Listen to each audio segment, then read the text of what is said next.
IT space की तरफ एक बार फिर, जहाँ पे एआई समिट जो भारत में हुई थी, उसके बाद हमने बहुत सारी डील्स जेवीज देखे थे in terms of getting into AI space.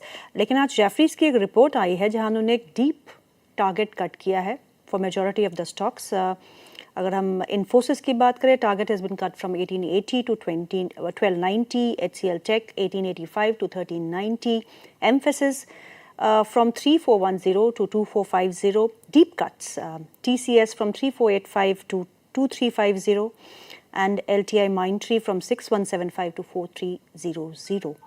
Concern कि things are not falling in place for Indian IT companies. Gaurang sir, आपकी टिप्पणी।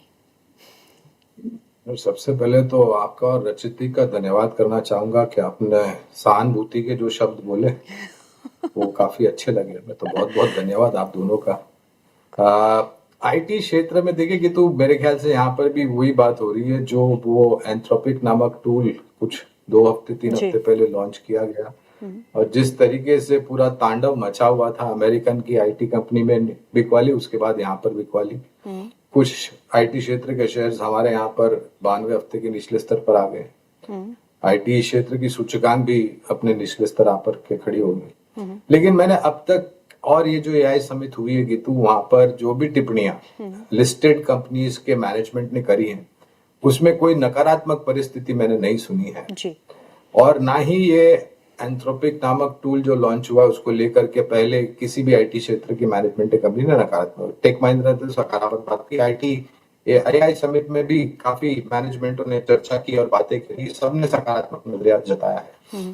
तो हमने तो कोई बदलाव नहीं किया है। हमारी रणनीति में बुनियादी तर्क के आधार पर छोटी, मझौली, दिग्गज तीनों के तरफ हमारी खरीदारी की राय है। हाँ, एक बात बिल्कुल है ये, और मैंने पिछले बार भी हम चर्चा कर रहे थे सोमवार को भी, तो कि ये एक ऐसा क्षेत्र है जहां पर निरंतर परिवर्तन, खोज और बदलाव को लेकर के आपको तैयारी रखनी पड़ेगी जी। और वो निर्भर होगा कि किस प्रकार के ऑटोमेशन इनोवेशन होते हैं और किस प्रकार के आने वाले भविष्य में बदलाव होते हैं।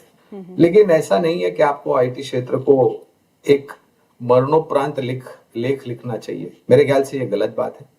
ये बदलाव जो हो रहा है वो भारतीय आईटी कंपनी भी इसका लाभ उठाएगी, ऐसा हम मान करके चलते हैं। तो हमारी तो सकारात्मक, हमने कोई लक्ष्यांक में परिवर्तन नहीं किया है अब तक। और दूसरी बात ये भी है कि काफी कुछ भारत की आईटी कंपनियों ने एआई कंपनीज को टेक ओवर किया है जी। और एआई को लेकर के वहां पर निवेश की बात की है, हेड काउंट्स बढ़ाने की बात की है। तो ऐसा नहीं है कि एकदम ही नकारात्मक परिस्थिति है भारतीय आईटी कंपनियों की।